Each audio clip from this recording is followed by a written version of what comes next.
નમસ્કાર દર્શક મિત્રો, વોઇસ ઓફ ગીર ન્યૂઝ સાથે હું છું આપની સાથે પાયલ બાંભણિયા। તો જોઈએ આજના મહત્વના સમાચાર ગીરગઢડાથી। ગીરગઢડા થોકડવા ગામે ચાલી રહેલા ગૌચરની જમીન ઉપર થયેલ દબાણ હટાવવાની કામગીરીનું નિરીક્ષણ કરવા જિલ્લા કલેક્ટર સ્થળ ઉપર પહોંચ્યા।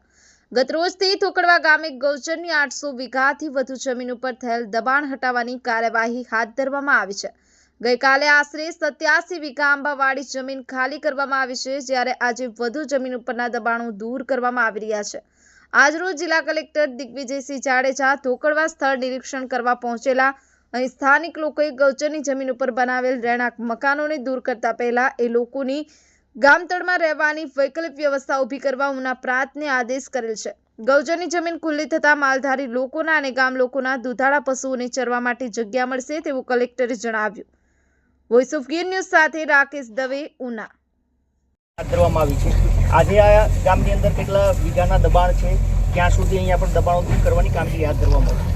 કુલ આમ સરકારી અને ગૌચરને અંદાજિત 1000 વીઘા જેવું દબાણ આ ગામમાં છે અને એની માપણી થઈ, પ્રોપર ડ્યુ પ્રોસેસ થઈ ગયા પછી જે નોટિસો આપવાની કાર્યવાહી પૂરી થયા પછી ગઈકાલથી આ દબાણ હટાવવાની કામગીરી શરૂ કરી છે। આપણે જાણીએ જેમ ગૌચર છે, ગાયો પણ આપ જોવો છો કે 5000 જેટલો માલ ઢોરની અંદાજિત સંખ્યા જેવા માલધારીઓ કહે છે, પણ એને ચરવા માટેની કોઈ વ્યવસ્થા નહોતી। આજે આ જોવો છો તો બધા છૂટથી અહીંયા હરે ફરે છે અને ચરે છે। બીજો પ્રશ્ન આવે કે જે લોકો અહીં રહે છે જેને મકાન નથી, તો એનું અમારા પ્રાંત અધિકારી છે એને અત્યારે જ મેં સૂચના આપી છે કે ગામતળ જો નીમ થયું તો ગામતળમાં આ લોકોને પ્લોટિંગ આપવા, અને ગામતળ ન હોય તો ગામતળ નીમ કરાવીને પ્લોટ આપીને 1 મહિનામાં કાર્યવાહી પૂરી કરી તમામને 100 પ્લોટ છે એ લાયક લાભાર્થીને આપી દેશું। જે સરકારશ્રીની સ્કીમ છે જેને મકાનની સહાય છે 1,20,000ની જે યોજનામાંથી હોય એ મળવાપાત્ર, જો શૌચાલય અગાઉ મળીએ તો શૌચાલય સહાય, એમ કરીને જે કાંઈ પણ મળવાપાત્ર છે એ તમામ સહાય એમને આપી 1 મહિનામાં આ કાર્યવાહી પૂરી થઈ હોય આયોજન કર્યું છે। સર, અહીંયા પર કયા કયા પ્રકારના દબાણો છે, ગામતળમાં છે કે ગૌચરણમાં છે, અને કેટલા દિવસ સુધી આ કામગીરી ચાલવાની? આ બધું જેવું છે, ગૌચરમાં આંબાવાડિયા બનાવ્યા હોય, પછી પોતાનું મકાન બનાવીને રહેતા હોય, એટલે ખેતી વિષયક દબાણ વધારે છે, ફળદ્રુપ જગ્યા છે એટલે આંબાવાડિયા બધા બનાવ્યા છે। અમુક પોતાનું એની બાજુમાં મોટું જો દબાણ કરીને આંબાવાડિયા બનાવી લીધા હોય એ પ્રકારના દબાણો મોટા ભાગના છે।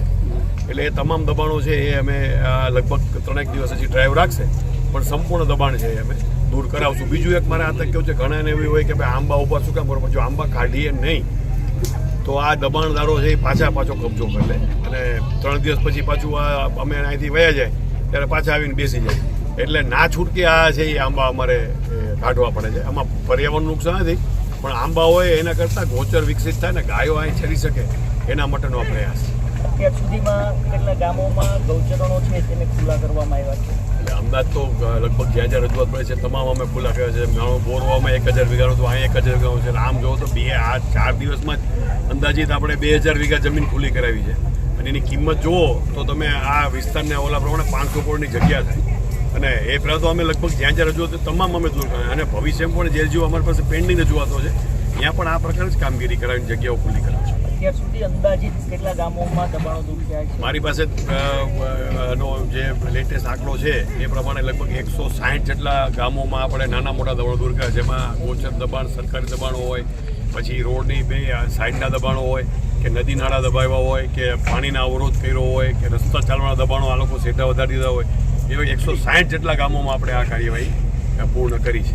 સર, મોટો ઇસ્યુ ખેડૂતોમાં પ્રશ્નો અમને પણ મળે છે, ખેડૂતોના જે રસ્તાઓ છે એ દબાણમાં છે, એની કામગીરી કઈ પ્રકારે ચાલે? અત્યારે જેટલી રજૂઆતો મળી એ તો દૂર થઈ ગયા છે, બીજી હજી મારી પાસે અનેક રજૂઆતો પેન્ડિંગ છે, પણ આપણી પાસે જે આયોજન કર્યું છે લગભગ દરેક ગામની રજૂઆત આપ કહી શકો 329 ગ્રામ પંચાયત દરેકમાં આ રજૂઆત હોય જ છે, અને ડ્યુ પ્રોસેસ નોટિસ જે આપવા છે એ કરીને અમે કરીએ છીએ, એટલે વિલંબ થશે પણ કામ 100% થશે। લોકોને શું સવાલ, લોકોને શું આજે આપણને ખબર હોય કે આપણે દબાણ કરીને બેઠા છીએ તો પછી તંત્ર દૂર કરવા આવીને રાહ ના જોવી જોઈએ, એ લોકોએ પહેલાંથી જ તે પોતાની જગ્યા ખુલ્લી કરે। આજે ખબર હોય કે આ રસ્તામાં હું નડું છું અને લોકો ચાલી શકતા નથી, લોકોને તકલીફ પડે છે, તો આપણે સ્વેચ્છાએ દબાણ દૂર કરવું જોઈએ। હવે અમે જઈએ આખી મશીનરી જઈએ, પછી ત્યાં જઈને આખું અમે ખુલ્લું કરાવીએ, અંતે ખુલ્લું તો કરવાનું જ છે। જો સ્વેચ્છાએ આ દૂર થાય ને તો સમય, શક્તિ અને આ સરકારી પૈસાનો વ્યય છે એ બચે। Thank you.